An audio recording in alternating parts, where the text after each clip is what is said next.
आले आले अजून 1500 आले सर्व लाडक्या बहिणींना. सर्व राज्यातील ज्या बहिणी पात्र आहेत, लाडकी बहीण योजनेच्या लाभार्थी आहेत, अशा सर्व लाडक्या बहिणींच्या खात्यामध्ये पुन्हा पुन्हा म्हणजे आता तुम्हाला नुकतेच ऑगस्ट महिन्याचे 1500 मिळाले. ऑगस्टचे तर तुम्हाला मिळाले. आता सप्टेंबर या चालू महिन्याचे पैसे कधी मिळतील त्याबद्दल अपडेट बघा.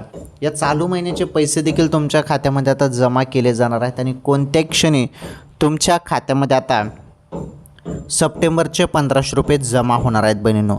जवळपास माझ्या माहितीनुसार सप्टेंबरच्या शेवटच्या आठवड्यात हप्ता येऊ शकतो. ओके, सप्टेंबरच्या शेवटच्या आठवड्यापर्यंत हप्ता येऊ शकतो. त्यामुळे सप्टेंबरच्या शेवटच्या आठवड्यापर्यंत सर्वांनी वाट बघा. ओके, ही अत्यंत महत्त्वाची माहिती समोर आली ती लाडक्या बहिणींसाठी.